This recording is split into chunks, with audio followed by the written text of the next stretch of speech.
Te vemos Ya. y te oímos. Ok. Bueno, hola a todos. Qué gusto estar aquí en este grupo.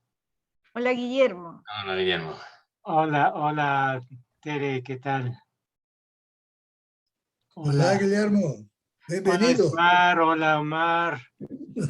Alfonso. Hola, Inés, hola todos. Guillermo, Teresa, Hola, hola. Inés, Seismar, buenosdías.com. Buenos días, sí.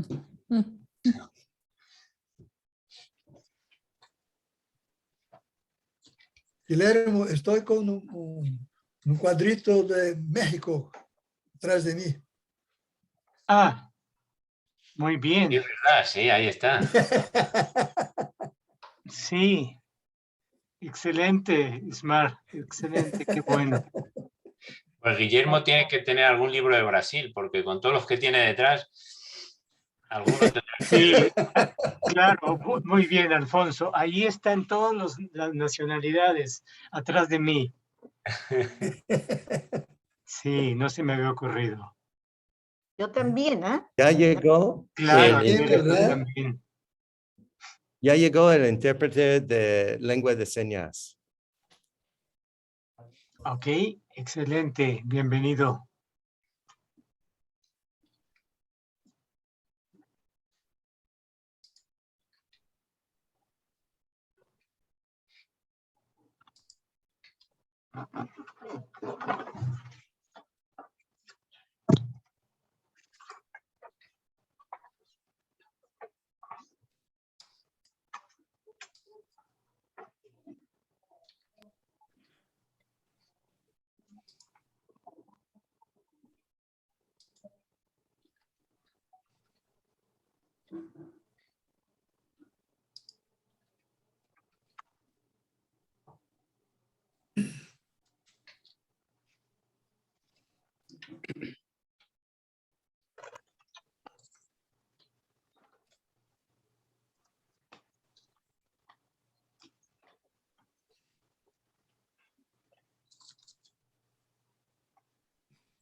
Voy a componer un poco la luz de la habitación esta.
No sé quién tiene que dar el pistoletazo de salida.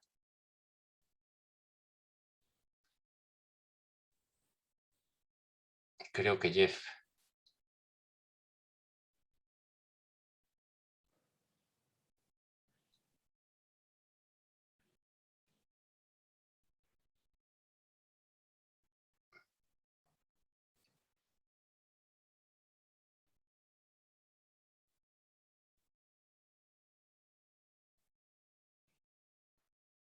¿Podemos empezar?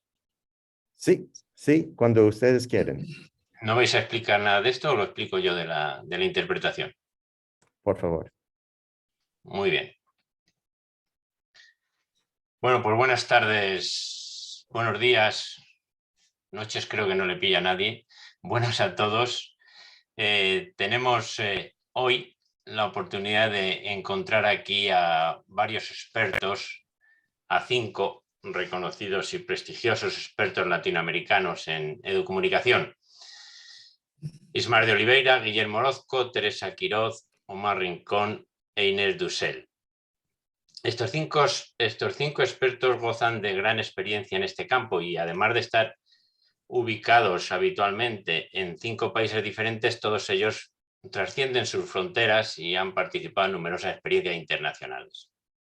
A partir de sus aportaciones vamos a tener la gran suerte y la oportunidad de analizar el pasado, el presente y el futuro, lo que nos dé tiempo, de la educación, de la educomunicación en concreto, en América Latina y su relación con lo que se entiende por educación mediática o media education o media literacy a nivel global. Bien, vamos a ir dando turnos de palabra y voy a ir presentando a cada uno según intervenga. Y lo primero que voy a hacer es poner en el chat una presentación un poquito más larga de cada una, por no estar leyéndolo. Empezaríamos con Ismar de Oliveira Suárez, que es catedrático de la Escuela de Comunicaciones y Artes de la Universidad de Sao Paulo. Y yo creo que nadie mejor que él para hablarnos durante 3-4 minutos de cuáles podrían ser los logros y desafíos de la educomunicación en América Latina, un panorama general. Ismar, por favor. Muchas gracias, Alfonso. Es una alegría muy grande compartir este momento con nuestros colegas latinoamericanos y iberoamericanos. Naturalmente, el tema, cada uno tendrá sus preferencias en términos de definición de logros y desafíos. Particularmente entiendo que el primer logro reside en el hecho de que los programas y proyectos de educomunicación en América Latina han alcanzado movilizar con mucho entusiasmo una cantidad significativa de niños, adolescentes y jóvenes en los distintos países del continente, involucrando profesionales de diferentes áreas, especialmente educadores, comunicadores, vinculados a organizaciones sociales, sistemas educativos y, en algunos casos, a sistemas mediáticos. Al igual que los adultos, los jóvenes se consideran a sí mismos como educomunicadores. El segundo logro adviene de la constatación de que progresivamente se pasa a entender la educomunicación como un paradigma amplio, con distintas miradas y áreas de intervención, especialmente en 3 direcciones. Primera, la mirada político-pedagógica, la formación para el ejercicio libre, colaborativo y creativo de la palabra en favor de la ciudadanía y del bien común, y la defensa de la naturaleza, de la vida y del buen vivir. La segunda es la mirada técnico-pedagógica, la formación para entender la naturaleza civilizatoria de la actual sociedad mediática e informacional en una perspectiva activa y crítica, llevando al manejo de los aparatos y al combate de la desinformación sistemática. El tercer logro es de naturaleza investigativa. Significa el avance de la investigación en el conjunto de nuestros países que permite permanente revisión de las prácticas, favoreciendo a una evaluación permanente también de las acciones y a la coherencia epistemológica entre teoría y práctica. Cuanto a los desafíos, apunto 3. Primero, ampliar el diálogo con los sistemas educativos en cada país, de forma a incluir el concepto y las metodologías educomunicativas de una forma coherente y dinámica en las políticas públicas de enseñanza. Segundo desafío, ampliar el diálogo entre los profesionales de educación y comunicación en torno a programas educativos en la área mediática e informacional coherente con las necesidades de nuestro tiempo. Tercer desafío, estrechar los enlaces entre los programas educomunicativos y media educativos en vigor en los países de la región. En conclusión, vivimos un excelente momento en nuestro campo y creo que este congreso confirmará esta impresión, especialmente por el hecho de que ahora no es solamente Latinoamérica que discute el asunto, pero estamos en el ámbito de Iberoamérica. Gracias. Muy bien, muchas gracias, Ismar. Daríamos la palabra ahora a Guillermo Orozco, que es Investigación Nacional emérito, profesor y director del Departamento de Estudios de la Comunicación Social de la Universidad de Guadalajara, de México. Guillermo, dada tu gran experiencia en la comunicación, ¿podrías añadir algún reto a los planteados por Guillermo? En concreto, Por has Ismar. hablado de la necesidad de descolonizar, y es un término muy adecuado en este congreso, descolonizar las audiencias. ¿Podría ser ese uno de los retos actuales de la comunicación? ¿Podrías explicarnos un poco qué significa eso de descolonización de las audiencias, referido a la economía de datos, al Big Data, algo que has trabajado? Sí, bueno, muchas gracias y agradezco esta oportunidad de estar con estos colegas, hermanos, hermanas de todo un proyecto de educación para los medios, educación para la democracia, etcétera, como lo queramos llamar. Gracias, Alfonso.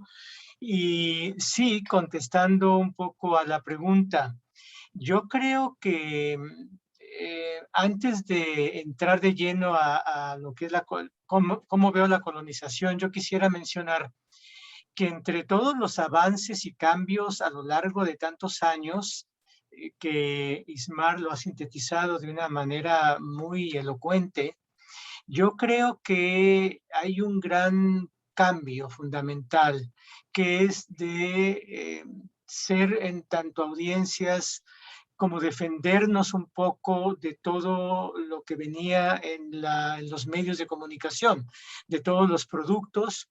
Hemos pasado de esa situación a una que requiere no solamente defendernos, sino actuar y contraatacar. Y yo sintetizaría así un gran cambio a lo largo de todo el periodo de la educomunicación. Tenemos que no solamente tomar conciencia, sino influir en que no, y en promover otro tipo de mensajes. Y esto, y sobre todo en tener control de todos los datos que dejamos, sobre todo en redes sociales. Estamos felices conviviendo, interactuando con todos, con la información, y no nos damos cuenta todos los datos que estamos dejando y que otros están aprovechando para luego salir como, que a mí me encanta esto como ejemplo, salir como Netflix, que cuando uno enciende para ver algo, Netflix dice, sí, mira, tú que has visto tal y tal, te recomendamos especialmente esto. Esto es 98% bueno para ti. O sea, Netflix conoce más mis propios gustos como audiencia. A mí eso me parece como el colmo. Me parece, por un lado, muy cómodo, pero por otro lado, terrible. Entonces, creo que ahí es donde empieza esta colonización, porque otros están extrayendo nuestros datos, tienen la posibilidad de hacer sentido con millones de datos que nosotros no podemos. Yo no le podría decir a Netflix, mira, pues yo te voy a comentar que para los de cierta edad les van a gustar las siguientes series que nos vas a presentar. No, yo no tengo la información para poder hacer esas afirmaciones. O sea que hay una un nuevo conocimiento que es extraído de nosotros, como los colonizadores extrajeron nuestros productos y nuestra riqueza cuando la conquista, y que la están utilizando para ellos mismos. Claro, de pasada nos pueden dar un rato agradable, nos pueden dar algunos productos que ciertamente nos gustan, nos pueden evitar estar buscando demasiado, por ahí nos ahorra un poco de tiempo, pero yo creo que la ganancia y lo que se llevan de nosotros es muchísimo más que lo que nos devuelven. Entonces yo creo que hay un ámbito más de la educomunicación, que es este ámbito de la extracción y robo de nuestros datos y nuestra información con la capacidad que estas empresas transnacionales tienen para hacer sentido en su propio provecho y no necesariamente en el provecho nuestro, excepto ese poquito que tienen que hacer un acuerdo para que disfrutemos y sigamos dándoles más datos. Yo creo que tenemos mucho que pensar y mucho que imaginar en esta nueva era de todos los datos, y no solamente, yo lo menciono ahora con Netflix, pero todos los datos que dejamos en las redes sociales. Podemos disfrutar mucho y arreglar el mundo en redes sociales con los otros, pero toda esa información y todo nuestro conocimiento y lo que decimos, otros los están tomando, los coleccionan, hacen sentido con algoritmos y entonces aprovechan y nos devuelven cosas, pero la ganancia es para ellos más que para nosotros. Entonces yo creo que esto tiene que estar incluido en los nuevos esfuerzos de educomunicación para estar más a tono con el momento actual. Muchas gracias, Guillermo. Es interesante tu discurso y la verdad es que yo creo que todos los que estamos en esta mesa estamos de acuerdo. Lo que empiezo a dudar es si los jóvenes de 18 o 20 años con los que yo trabajo y les cuento estas cosas me dicen, ¿y qué? Como diciendo, ¿qué le pasa a este hombre? ¿Está paranoico? ¿Hay algún problema con dar los datos? O ahí habría que analizarlo. Y incluso hablando de posibles ventajas de la utilización del Big Data, si utiliza los posibles beneficios que nos puede haber dado en la pandemia, que si vale para combatir el COVID-19, que creo que es un aspecto que debemos de tocar también en este coloquio, dada la importancia que ha tenido no solo el desarrollo de las nuevas tecnologías, de la educación mediática y de la enseñanza en general. Y yo le iba a pedir a Teresa Quiroz, que es socióloga, profesora principal e investigadora de la Universidad de Lima y directora del Instituto de Investigación Científica, le iba a pedir si podría decirnos si en esta era de la incertidumbre y tras la pandemia del COVID tendríamos que repensarnos la educomunicación y de qué forma. ¿Qué opinas, Teresa? Muchas gracias por la invitación, por la posibilidad de estar aquí en una especie de mesa con amigos y colegas tan queridos y con los cuales hemos ido construyendo un pensamiento sobre la educomunicación.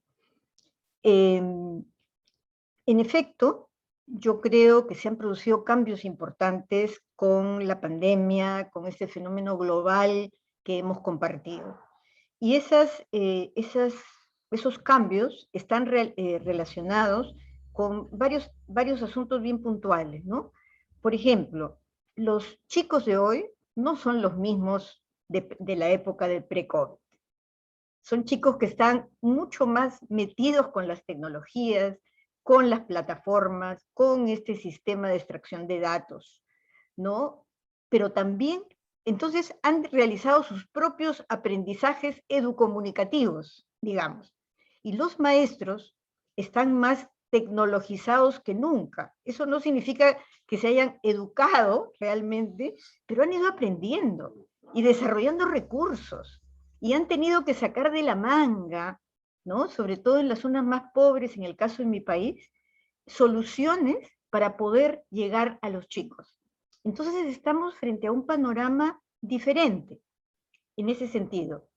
Y otro asunto que marca también la pauta, me parece, y ahí sigue un poco el pensamiento de Guillermo, es que hay toda una crítica o una visión, digamos, acerca de Internet, en el sentido que la Internet, digamos, que ofreció democracia, apertura, interculturalidad, producción de conocimiento, se convirtió en este gran negocio de estas transnacionales que operan con los datos de cada uno de nosotros.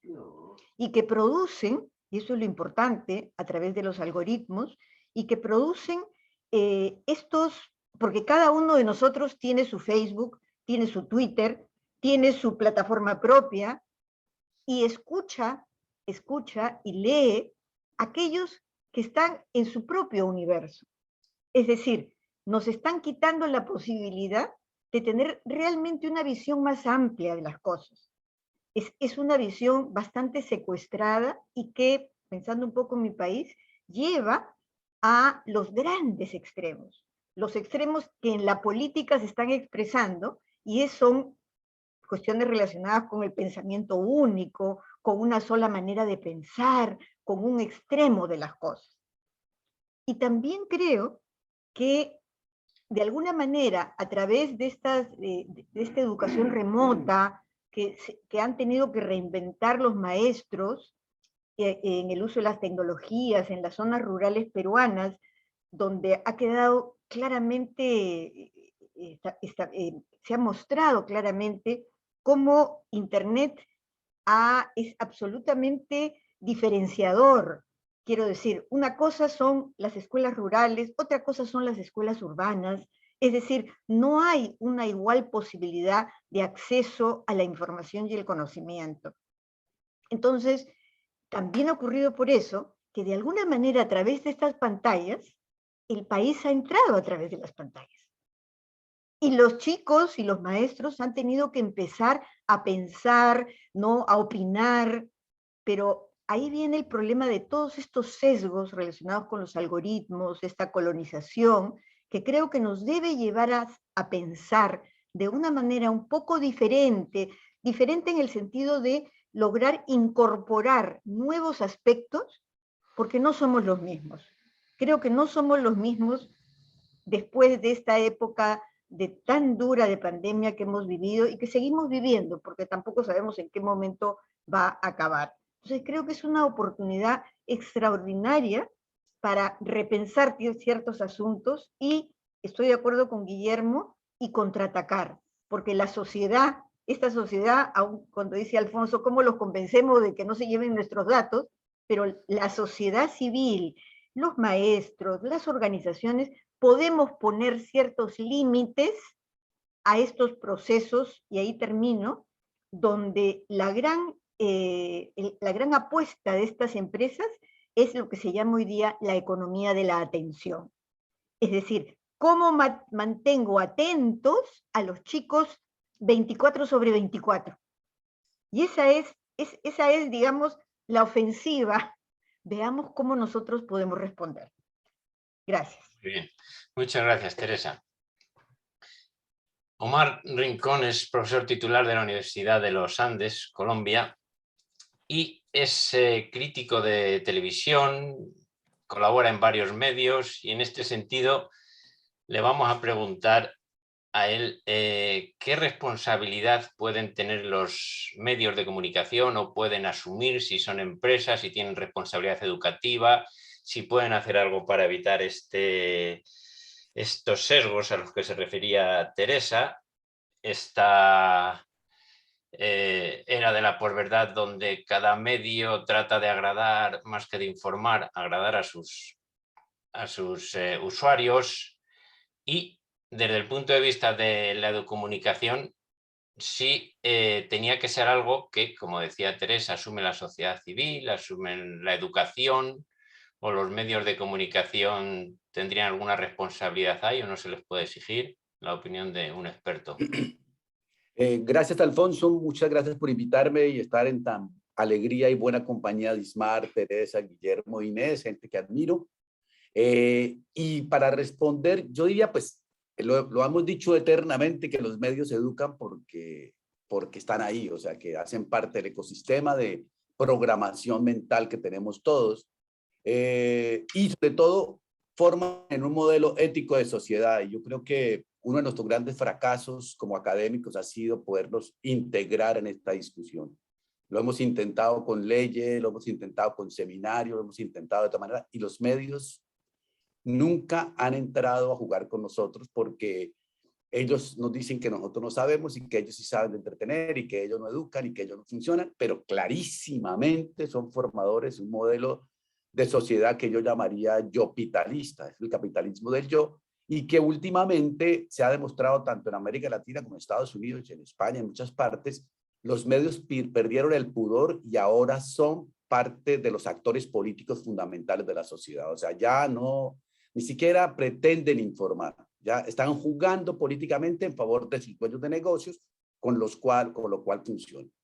Pero hay una oportunidad, porque eran tan valientes los medios, tan impresionantemente buenos, que ahora están pidiendo ayuda a los estados, porque el estado, porque tienen un enemigo más grande que se llama Facebook, WhatsApp y Google. Entonces ahora, por favor, defiéndanos, defensa de los medios nacionales, nos están acabando, nos están atacando. Y creo que ahí sí salen a decir, ahora sí ustedes son nacionalistas, ahora están preocupados por la cultura, ahora sí están preocupados por la identidad. Y creo que ahí es donde aparece como una de las, ya no va a repetir ya Teresa y Guillermo lo dijeron, hoy tenemos las cárceles mentales del algoritmo, que más que cualquier cosa nos mantienen tribalizados en nuestras propias creencias.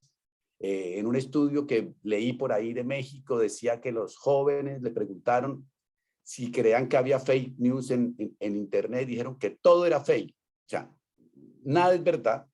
Y les preguntaron que si eso era grave y dijeron que no, como le dicen los alumnos de Alfonso. No, nosotros también damos fakes, nosotros también damos mentiras. Entonces le preguntaron, ¿y entonces para quién es grave? Dijo, para nuestros papás y tíos que creen en eso. Entonces, los jóvenes están preocupados por nosotros, los jurásicos, de que nosotros creemos en ese tipo de cosas. Pero por el lado positivo, la esperanza es que yo creo que hay diversidad de medios digitales en este momento en el mundo mundial. O sea, en América Latina tenemos, yo les puedo contar en cada país 7 o 8 medios absolutamente fascinantes en su forma de narrar, en su manera de construir agenda, y creo que por ahí está esa idea de Guillermo de intervenir, de contraatacar, porque esos medios vienen de las universidades, de las ONGs, de los ciudadanos rebeldes, y creo que eso es un motivo de esperanza. Pero mi motivo de esperanza mayor viene por lo que ha pasado en América Latina, por las éticas políticas nuevas que ha establecido el feminismo, un feminismo que se toma la calle de manera otra, alegre, festiva, pop, que usa las redes para intervenir, para hacer una imaginación política distinta, para proponer otra manera de hacer política, para construir una nueva agenda que pasa más por los feminismos, por la autonomía corporal, por lo medio ambiente, por lo público, por los derechos. Y eso me hace a mí optimista porque Chile, Argentina, Colombia, en Perú también los jóvenes se manifestaron profundamente usando estas redes digitales. Hay una nueva politicidad que pasa por el cuerpo y por la calle y no solamente por las redes. Muy bien. Muchas gracias, Omar. Yo le preguntaría ahora a Inés, que Inés Dussel es profesora e investigadora del Departamento de Investigaciones Educativas del CINEVSTAB México, es doctora en Educación, egresada de la Universidad de Wisconsin-Madison. En fin, como en todos los casos, voy a poner ahora en el chat el currículum, que no es más que unas líneas generales del currículum de las personas que tenemos aquí. Evidentemente, hablar del currículum de cualquiera de ellas nos cubriría toda la hora y nos faltaría tiempo, ¿no? Pero bueno, para eso está Internet. Están los nombres, se buscan ahí, tenéis toda su historia. Bien, pues cualquiera que google a Inés Dussel verá que ha trabajado mucho en la digitalización, una adecuada desde el punto de vista educativo, digitalización de la enseñanza, de las escuelas, ya que no podemos integrar, como decía Omar, los medios de comunicación como objeto de estudio, de análisis, colaborando en la educación en su sentido más amplio, educación en valores, sí podríamos, y preguntamos a Inés, integrar las tecnologías digitales como útiles herramientas de aprendizaje. También ha habido, y es la duda que quería plantearle, expertos que dicen que, como decía Confucio, cuando el sabio apunta a la luna nos quedamos mirando al dedo, que el hecho de centrarnos en las tecnologías puede desviarnos la atención sobre los verdaderos fines educativos del uso de la tecnología e incluso olvidarnos de la educación mediática. Es decir, que la integración de la tecnología digital se llevaría todos los esfuerzos de las instituciones, de los gobiernos, de las entidades, Cuando hablo de esfuerzos también hablo de presupuestos, evidentemente, y no quedaría nada para la educación mediática, para esto la educación crítica, lo que tratamos en este congreso, que quedaría en mano de 4 nostálgicos, como nos podrían calificar algunos a los que estamos aquí. Inés, perdonad que me haya extendido. No, está muy bien. Bueno, yo también, muy breve, agradecer la invitación y también saludar a todos los colegas del panel que admiro mucho, que he leído mucho, así que es un gusto estar aquí. Coincido con el diagnóstico que está en tu pregunta y yo creo que ahí hay que revisar, bueno, qué pasó en estos años. También yo trabajo en educación, como decías. Ahí la incorporación de las tecnologías digitales vino muchas veces de la mano de esta confluencia entre psicología cognitiva y ciencias de la computación. Si pienso muchas veces en los modelos del MIT y de otros, que piensan mucho en una interacción hombre, además, ¿no? Mente-máquina. Y me parece que ahí, bueno, desde América Latina tenemos toda una experiencia que hay que recuperar de discusión social, política, histórica, ¿no? Del cuerpo, como decía Omar, que me parece central. Yo creo que en los últimos 20 años hay una producción muy interesante que viene de la sociología de los medios que puede ayudar a revitalizar la educomunicación, las perspectivas críticas. Me parece a mí que hay que trabajar también con la antropología, con las líneas de la estética, con las ciencias de la información. Hay una parte ahí de las ciencias de la información crítica que me parece fundamental para interrogar todo esto de lo que hablábamos, la economía de la atención, la arquitectura, el poder, la producción de verdades. Lo que decía Omar me parece central, es un tema que tenemos que discutir muchísimo, la posverdad. Recuerdo, nota al pie, pero cuando me presenté a este cargo en México, y hablaba de la caída de la verdad como un problema en mis investigaciones, en esto mismo que decía Omar y que también decía, no me acuerdo si Guillermo, bueno, de que a los jóvenes hoy no les importa mucho si es verdad o es mentira. Y me decían, bueno, pero mis colegas me decían, bueno, pero al final sabemos que hay verdades, ¿no? Y entonces, ¿por qué vienes aquí con preocuparte con la caída de la verdad, ¿no?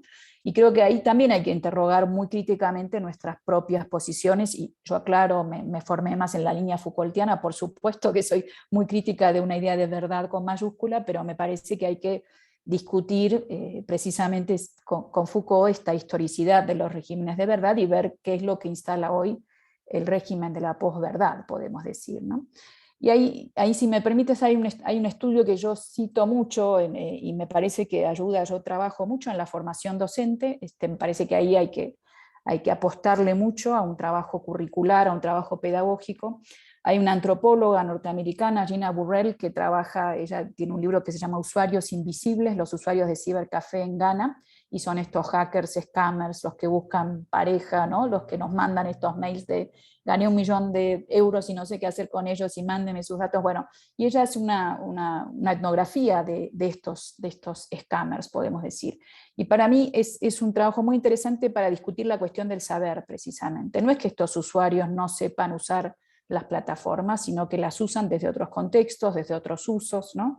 Y ese no saber en todo caso se vincula a no hacer otros usos críticos, no plantearse preguntas éticas o políticas, no vincularse con luchas políticas fuera del cibercafé, ¿no? Entonces me parece que este tipo de cuestiones ayuda también mucho a pensar, no es un problema de resolver la brecha digital, sino más bien entender estos usos no previstos, estos movimientos erráticos que entras y sales, ¿no? De un mundo global que genera ilusiones y también genera muchos dolores, muchas frustraciones, muchas exclusiones, mucho yo-pitalismo, ¿no? Entonces, no sé, me parece que ahí este estudio es muy interesante como pista para evitar ese lado tradicional de la tecnología educativa, para pensar, ¿no? Y yo diría ahí irnos desde las TICs a medios digitales, recuperar toda la tradición de la educomunicación y de la historia del análisis de medios en América Latina, y bueno, pensar otros currículos, otras pedagogías, otra formación docente, ¿no? Y pensarlo como objeto de estudio, como problema de estudio, y no como entorno que no problematizamos, ¿no? Muchas gracias, Inés. Oye, te voy a pedir un favor. Bueno, uno a ti y otro a todos.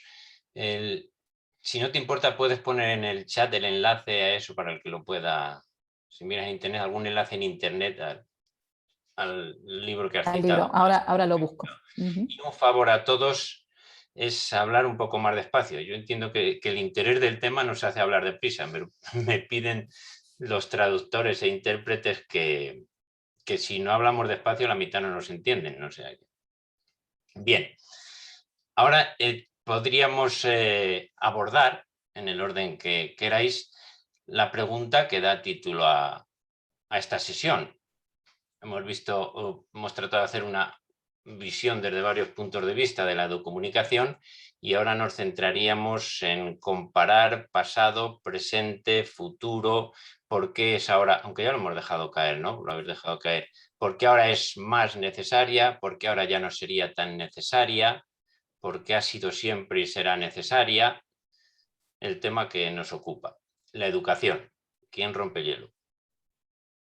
Educomunicación, perdón, la educomunicación. ¿Seguimos en el mismo orden?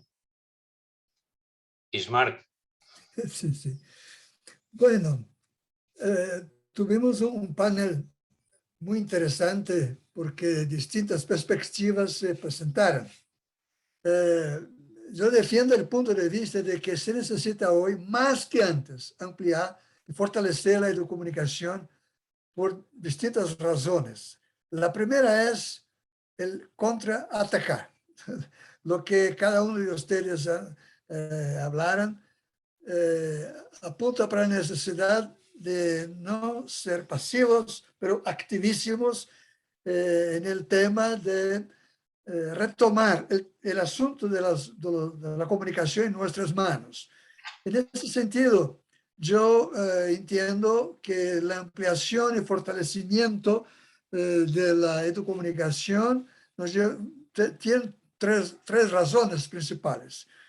La primera sería confrontar con vigor prácticas antisociales agregadas a la difusión de las tecnologías que al final resulta en la naturalización de una manera leviana y muchas veces criminal del empleo de los recursos digitales, causando la desunión, el odio y la destrucción de la propia sociedad. La segunda razón es permitir a las nuevas generaciones que se presenten como agentes activos frente a los desafíos que tenemos por delante, utilizando las nuevas tecnologías en beneficio de las causas justas y necesarias, ampliando en consecuencia el número de los defensores de la paz, de la justicia y de la integración de nuestros pueblos. Necesitamos avanzar en las acciones. En ese sentido, me gustaría recordar tres ejemplos muy cortitos. Uno de ellos es lo que se hace en la frontera entre Colombia y Venezuela, el proyecto Pásele en Paz. Jóvenes de Venezuela y de Colombia luchando por la paz a través de la educomunicación, empoderándose para combatir de las noticias falsas y presentar noticias más adecuadas.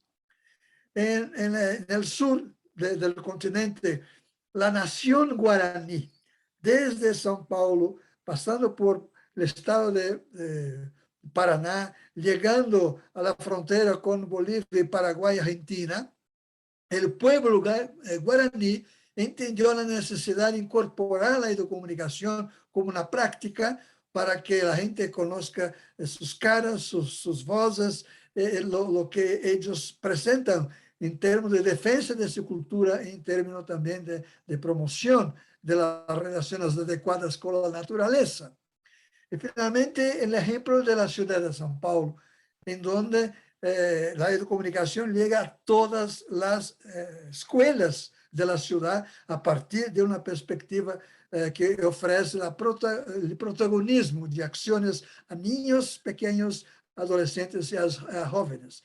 Me imagino que avanzar en acciones en América Latina y compartir estas experiencias, ¿no?, fortalecerá la educomunicación entre nosotros y permitirá la legitimación de este proceso en diálogo con los educadores y con los comunicadores y con la sociedad en general.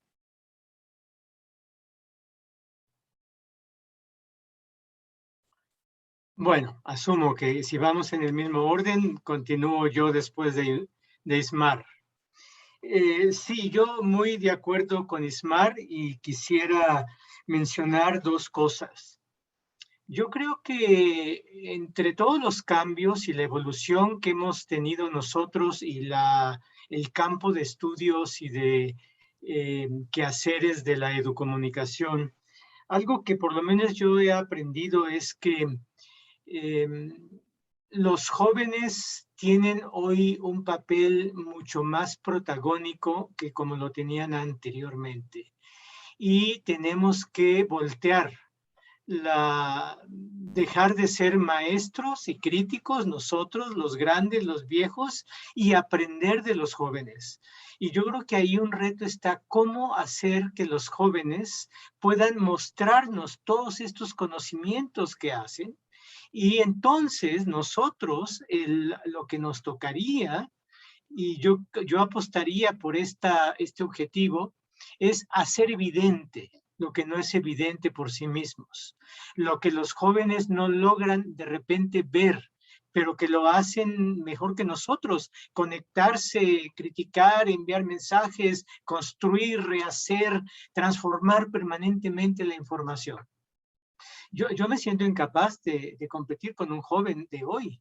Entonces, no sé, quizá por ese temor y ese reconocimiento de mi incapacidad en términos técnicos de manejar toda la tecnología que tenemos, es que también necesito que los jóvenes hablen con nosotros. Y entonces yo creo que el papel no es enseñar, es simplemente hacer evidente. Y una vez que se hace evidente, cada quien podrá tomar y juzgar. Y eso ya es decisión de cada uno. Pero la decisión de un educomunicador y cómo me veo yo con respecto a los otros es hacer evidente. Porque lo que sí tenemos los ya mayores de edad, como nosotros, es experiencia. Y también hemos acumulado conocimientos y, bueno, otras destrezas, por supuesto. Y yo creo que la mejor manera no es decir y enseñar abiertamente, sino hacer evidente. Y para eso hay que simplemente cuestionar. ¿Y esto qué significa? ¿Y esto cómo se hace? Y cada quien que tome la decisión que quiera, pero que empiecen a pensar. No veo todavía otra alternativa más allá de caer en la cuenta de lo que estamos consumiendo, enviando, a lo que estamos contestando. Yo creo que si a eso me refiero con hacer evidente. Si hacemos evidente, de ahí va a salir otra manera de comportamiento. Y yo quiero apostar a eso, porque ya no hay que apostar a teorías, cuál va a ser la lección de hoy para formar el pensamiento crítico, etcétera, ¿no? Que en otros momentos pudieron servir, pero en este momento simplemente hay que hacer pensar a los otros. Y que la decisión que tomen, pues es su decisión, aunque sea distinta a la que tomaríamos nosotros. Bueno, Muy aquí bien, le dejo. Guillermo. Teresa. Sí. Muchas gracias. Creo que lo que me gusta de esta reunión es que vamos avanzando en el pensamiento, ¿no? Empieza Ismar, sigue Guillermo, entonces no estamos tampoco repitiendo. Entonces, ¿qué creo yo? Que en este tiempo nosotros no podemos estar por detrás de lo avanzado por los jóvenes y los niños, incluso los maestros, ¿no? Porque los modelos de educomunicación tienen que revisarse a la luz de lo que señala Guillermo. ¿Qué es lo que los jóvenes están proponiendo que están muy por delante de nosotros? No podemos ir a hacer clases de lectura de medios como alguna vez se plantearon. Estamos en otro tiempo, totalmente en otro tiempo. Entonces hay que aprender de ellos, pero eso demanda un gran debate interno nuestro entre comunicadores y educadores para plantear estas nuevas miradas y entender que tenemos que ponernos por delante de esas cosas que ya avanzaron, o mejor dicho, no es por delante, acompañar ese proceso. Yo creo que ese es el punto central. También hay otro tema en el cual debemos participar y es en los temas de las políticas, ¿no? Alguien me preguntó ayer, porque le habían mandado a hacer un trabajo a su hijo, ¿cuáles son las nuevas políticas de comunicación en este tiempo? Y entonces yo me sonreí un poco porque pensé que en efecto, ¿no? Incluso retomando un poquito esta denuncia que ha sido hecha sobre Facebook, donde se plantea, por ejemplo, esta señora que denunció a Facebook decía que debía cambiar la edad mínima para entrar a Instagram, ¿no? Lo que trato de decir es esto: no podemos dejar de participar en los debates políticos del sentido de Internet, de lo que significan las redes sociales y de lo que significan los algoritmos. Tenemos que estar presentes en este debate, no podemos dejarlo, ¿no? Y finalmente pongo el ejemplo de mi país, ¿no? Que seguramente algunos saben que está muy convulsionado, donde hay una crisis política que no deja de pasar, ¿no? Es como un globo que nos consume. Se ha planteado un debate importantísimo a propósito del quechua como lenguaje, ¿no? Que ha sido totalmente invisibilizado y que de pronto se empieza a visibilizar. Entonces, temas como estos son una gran oportunidad para pensar también la educomunicación. Y eso es en relación a algo que había dicho Ismar al final. Gracias. Muchas gracias, Teresa. Omar.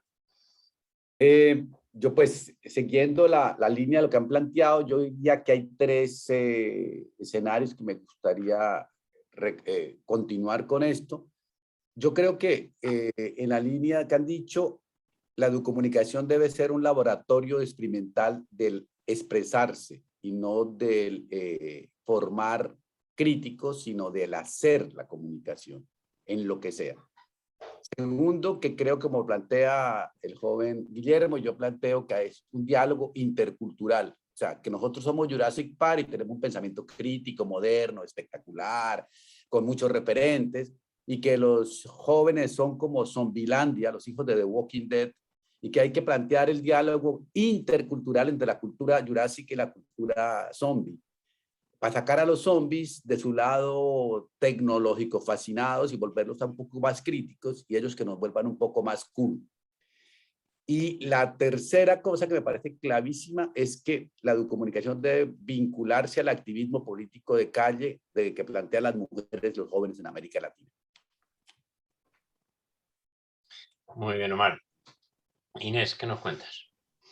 Uy, da para mucho, pero nada, esto de pensar juntos me parece un hilo muy, muy interesante. Vuelvo a algo que decía Guillermo, decía el papel no es enseñar, sino hacer evidente, hacer pensar. Ahí yo pensaba, bueno, enseñar es mostrar señas en realidad, ¿no?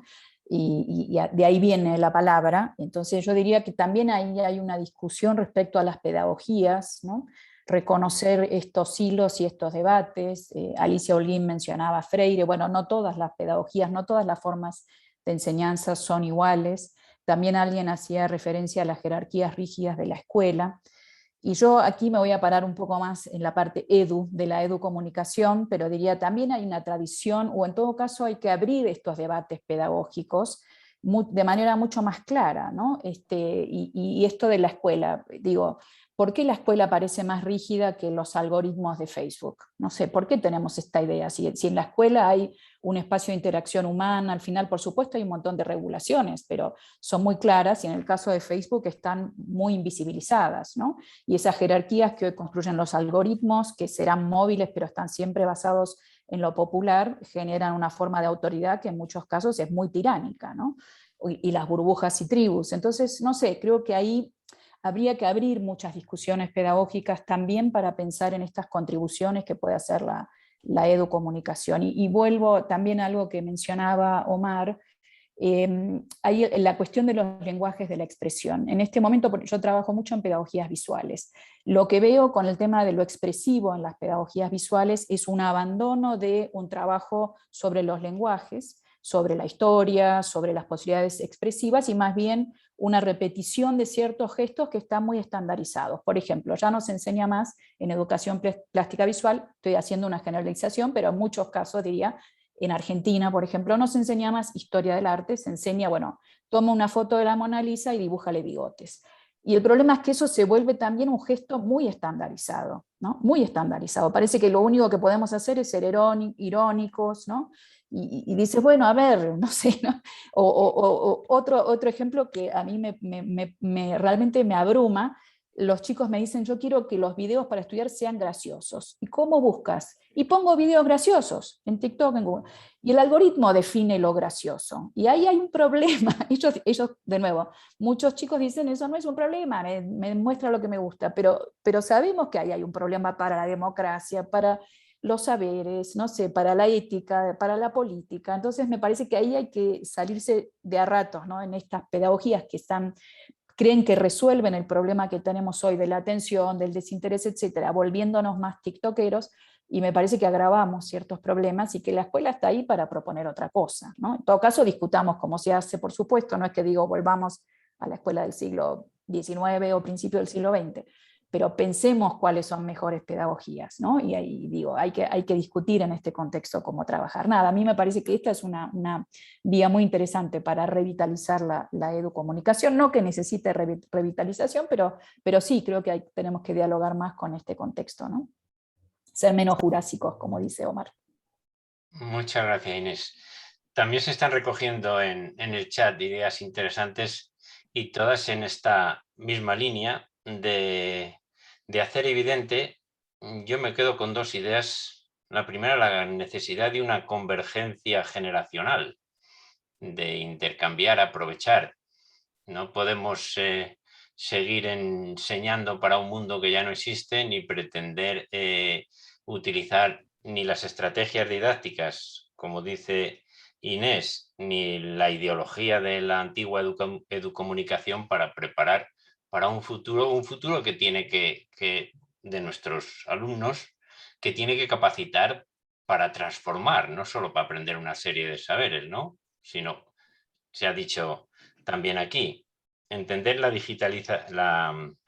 educomunicación como un laboratorio de expresión multimedia, añadiría Inés, que lleve al activismo político, porque si va a quedar como una práctica escolar dentro de la escuela, tampoco va a conseguirse los objetivos de la educomunicación. Bien, no es mi función aquí alargarme, por mucho que me guste. Quería dar un último turno de palabra a cada uno. Sé que es imposible que aportéis aquí, pero os pedimos por favor que añadáis algo que consideréis de gran interés para esta sesión y que debería haberse abordado y que no hemos abordado. El tema es lo suficientemente libre como para que cada uno digáis no olvidemos que... Y ahí podemos empezar. ¿Quién se lanza? ¿Seguimos el mismo orden otra vez o rompemos un poco la dinámica? Omar. Bueno, pues ya que me dijiste, yo diría que hay dos cosas que a mí me gustaría hacer en la línea que hemos trabajado. Trabajar con los chicos, que nos enseñen ellos mismos que laboratorios de maneras de romper el algoritmo. O sea, y eso tiene que ser posible, por ejemplo, el net de Netflix. Si yo le comparto mi perfil a 20 personas, el algoritmo de Netflix no me puede adivinar qué me gusta a mí. Y esto lo hago por pobreza, no lo hago por eso. Y el director de Netflix me dice, eso no es la experiencia de Netflix. No, tranquilo, es la experiencia latinoamericana de colectivo, tranquilo. O sea, y entonces a mí me recomienda cosas rarísimas y digo, eso es una forma. Y una cosa que dijo Inés que me encanta y es, el papel nuestro es discutir, por ejemplo, qué es lo divertido, qué es lo entretenido, qué es ser cool hoy. O sea, eso es lo que nos parece que ahí podemos nosotros aportar, porque ahí desde nuestros saberes podemos decirle, mire, eso se discutió también en el año 68 y se decía esto, y también se decía esto otro. Y lo último, estar de acuerdo con Inés, oiga, ¿cómo así que estamos expulsando las humanidades de todos lados? Ya no hacemos historia del arte, ya no miramos. Y una historia del arte divertida es impresionantemente buena. Yo creo que sí se puede expresivamente continuar haciendo cosas. Gracias, Omar. ¿Alguna aportación, otra aportación? Yo sí puedo, cortito, pero pensaba en esto de no olvidemos que no nos olvidemos del mundo, ¿no? En el yo vitalismo, que decía Omar, no nos olvidemos del mundo. Para mí ese es un trabajo muy fuerte, ¿no? Y va también en este sentido, de lo que yo veo en las pedagogías con las que simpatizo, me pongo al lado de esos maestros y maestras que están buscando cómo hacerle en este contexto tan complicado, pero de rato se olvidan del mundo, ¿no? Entonces el yo, y terminan en la misma línea. El diario de la pandemia, ¿no? Dime lo que sientes, lo que quieres, y me parece que ahí, bueno, la educomunicación nos tiene que traer un mundo, este mundo diverso, este mundo complejo, desigual, por el que hay que luchar, ¿no? Volvernos activistas, pero no activistas de un yo desbordado, ¿no? sino más bien de un yo social, con cuerpo, con política, eso. Gracias, Inés. Teresa.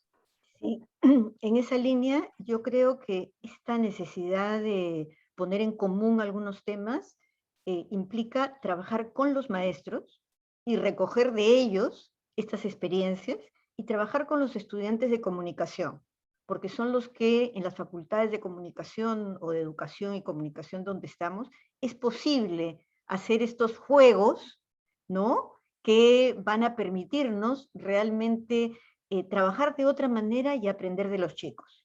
Y yo estoy absolutamente clara que lo más importante es llevar el país a las aulas y el mundo a las aulas, ¿no? Ese es uno de los grandes desafíos que tenemos.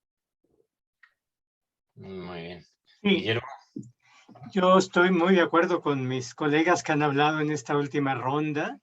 Sí, yo cuando mencionaba esto de hacer evidente, no es hacer evidente el pensamiento inmediato, la idea concreta, es hacer evidente el entorno de aquí, el de más allá, el contexto de ciudad, de país, de mundo. Y esto es a partir del diálogo freiriano. Yo creo que Freire ahí es el soporte fundamental de que en diálogo es como se puede construir un cambio y se puede construir conocimiento y se pueden hacer alianzas, etcétera. Sí, yo creo que todo esto que hemos mencionado, creo que estamos coincidiendo en esta última ronda en que todo el esfuerzo de la educomunicación no puede ser solamente ahí con alumnos, con niños, jóvenes, quienes sean adultos, sino que hay que ver el mundo y entonces ese ver el mundo, pero con una estrategia. Y yo creo que eso podría ser un gran logro de la educomunicación. Muy bien, muchas gracias. En esta misma línea, Inés habló de Freire, ahora Guillermo también, y todo este congreso está bajo la perspectiva de los 100 años de Freire. Yo recordaría que para muchos de nosotros en América Latina, la educomunicación es justamente la metodología o es la plataforma cognitiva para hacer avanzar el pensamiento freiriano. Porque la educomunicación trabaja a partir del diálogo y permite que maestros, niños, sociedad estén juntos dialogando. Y también el compromiso con la verdad, el compromiso con el mundo, con la sociedad, con la justicia. Entonces, yo veo que la práctica educomunicativa permite avanzar con el legado de Freire. Porque en mi país, por ejemplo, Freire es poco conocido, poco practicado en las escuelas. Ahora, en donde ingresa la educomunicación, todo cambia. Entonces, la educomunicación es el sueño que me imagino yo, Freire tendría, en el sentido de poder hacer avanzar cambios profundos en la relación entre maestros, alumnos, en la educación y la sociedad y la comunicación. Es eso. Muy bien, muchas gracias. Pues a mí me toca la desagradable tarea de despedir la sesión para cumplir con el horario. En realidad, estas sesiones se entienden como punto de partida para que los asistentes pues, profundicen las ideas de estos expertos que les hemos reducido aquí a unos minutos, pero que tienen a disposición de cualquiera en Internet un montón de sus publicaciones y que estoy seguro que incluso podrían atender a algunas de vuestras demandas particulares, porque con la misma actitud desinteresada y abierta que han venido a participar, estarían dispuestos a resolver cualquier problema sobre estos temas que podáis plantearles después por internet, por correo electrónico. No sé si queréis decir alguna cosa más. Despedimos aquí la sesión. Que gracias y que un saludo a todos los espectadores. Por ahí veo que hay un resto de amigos como Agustín García Mantilla, Manuel Chaparro. Entonces, un abrazo a todos y que todo sea bonito. Agustín, Gracias. están Gracias a aprovechando todos. la tarde del sábado, no había mejor forma de aprovecharla. Sí, sí, sí. Excelente y gracias por la oportunidad de estar aquí compartiendo con colegas y con todos los que están detrás de la pantalla. Muy bien, muchas gracias. Abrazos para Pues aquí todos. lo dejamos a todos. Gracias a todos.